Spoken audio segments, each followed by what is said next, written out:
ओम शांति। आइए सुनते हैं 25 अप्रैल 2024 के शिव बाबा की ज्ञान मुरली और ईश्वरीय महावाक्य। आज परमपिता परमात्मा शिव बाबा ने कहा, मेरे मीठे बच्चों, तुम बच्चों को कभी भी क्या नहीं भूलना है, अपना कुल नहीं भूलना चाहिए।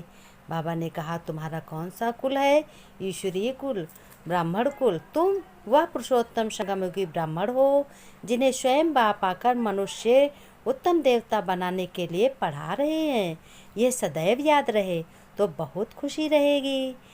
तुम्हें शिव बाबा से पढ़कर उनके समान ही टीचर बनना है। ये ब्रह्मा बाबा ने कहा। पॉस विद ऑनर बनने के लिए ज्ञान और योग दोनों चाहिए बच्चों, क्योंकि विकर्म विनाश होंगे योग द्वारा, और योग के लिए फिर ज्ञान भी बहुत ज़रूर चाहिए।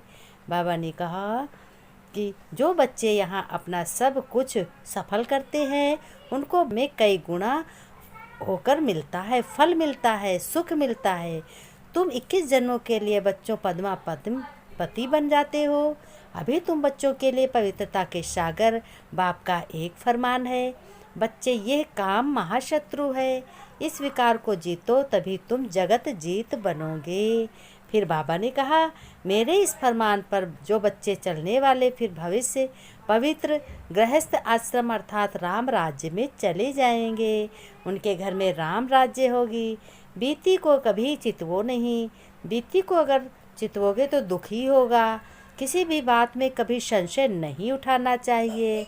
परंतु फिर भी कई निश्चय बुद्धि बच्चे आसुरी संग में आकर विषय सागर में डूब जाते हैं। फिर बाबा ने कहा, अगर ईश्वरीय संग में रहें तो पार हो जाएंगे। और बाबा ने फिर कहा, देखो रंग का संग कैसा होना चाहिए, कि रंग और संग किसका और कैसा होना चाहिए। बाबा ने बताया कि बच्चों, हम सभी के जीवन में परमपिता परमात्मा शिव का संग और रंग होना बहुत ज़रूरी है। पिता सत्य शिव के रंग में रंग दिया, हमने अपना शरीर शिव पिता के रंग में रंग दिया। हर तन मन में सत्य ज्योति का ज्योत जलाया। रोम रोम में परमपिता परमात्मा शिव बाबा समाया हुआ है। ये महसूस करें कि मैं परमात्म लव में लीन आत्मा हूँ। शिव बाबा का संग है। शिव बाबा का संग और रंग जब चढ़ गया तो उस मनुष्य आत्मा पर किसी का रंग नहीं चढ़ सकता। उसके सभी दोष और दुख दूर हो जाते हैं। इसीलिए हम लोगों को परमात्मा प्यार, परमात्मा में लीन, परमात्मा को याद करो। हर कर्म करते करते अपने शिव पिता की याद की छत्र छाया में रहकर सभी कर्मों को अच्छे से करना है। बाबा ने कहा, तुम ही बच्चे श्रेष्ठ बनते हो और तुम ही देवता धर्म वालों को ही टच होगा। जो इस कुल के होंगे वह निकल रहे हैं और निकलते रहेंगे। जैसे तुम निकले हो वैसे और भी प्रजा बनती रहेगी। जो बच्चे अच्छी रीत पढ़ते हैं, अपना जीवन यापन करते हैं, वही आशिकों के लिए माशूक ने बनाया। यह एक मनोरंजन विशेष स्थान है, सदा के लिए रिफ्रेश कर देते हैं। शिव बाबा का ज्ञान सागर है, इस स्नेह की लहरों में अपने बच्चों को कर देते हैं, स्पष्ट कर देते हैं। और वरदान में बाबा ने कहा कि तुम्हें वरदान में क्या करना है। देखो, हर रोज़ नया का नया वरदान बच्चों को मिलता है। उसी वरदान से बच्चे अपने अपने सौभाग्य को जगाते हैं। बाबा ने कहा, जो बात बीत गई उसका चिंतन नहीं करना है, ये तुमको धारण करना है। ये धारणा याद रहे। अब तक जो कुछ पढ़ा है उसे कभी नहीं भूलना है।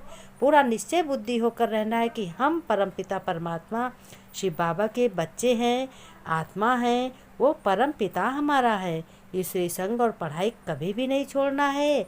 वरदान में बाबा ने बताया, रूहानी मार्शल में आकर्षित हो, मेहनत से मुक्त होने वाले रूहानी आशिक भव। बाबा ने कहा, मासूक कौन होते हैं? मासूक, बाबा ने कहा, देखो, जो भी बच्चे मासूक अपने खोए आशिकों को देख खुश होते हैं, रूहानी आकर्षण से आकर्षित हो अपने सच्चे माशूक को जान लिया। सच्चा माशूक कौन है? परमपिता परमात्मा ईश्वर है, भगवान है। उसको पा लिया अर्थात ठिकाने पर हम पहुंच गए। जब ऐसी आशिक आत्माएं इस मोहब्बत की लकीर के अंदर पहुंचती हैं, यानी भगवान से मोहब्बत बहुत हो जाती है, तो अनेक प्रकार के बंधनों से, मेहनत से छूट जाती हैं और ज्ञान से छूट जाती हैं और ज्ञान सागर के स्नेह में लहरें, शक्ति की लहरें सदा के लिए रिफ्रेश कर देती मनोरंजन का विशेष स्थान है। बाबा ने फिर कहा स्लोगन में, बच्चों तुम्हें स्लोगन में याद करना, एकांतवासी बनने के लिए के साथ एकानामी और एकानामी वाले बनो। एकानामी माने एक भगवान, एक हम, एक सांस, एक आस। बाबा ने नमस्ते की, हम रूहानी बच्चों की, रूहानी बाप दादा की गुड मॉर्निंग। फिर बच्चों ने नमस्ते की, हम रूहानी बच्चों की, रूहानी बाप दादा को नमस्ते। नमस्ते बाबा, गुड मॉर्निंग बाबा, नमस्ते, ओम शांति बाबा, प्यारे बाबा।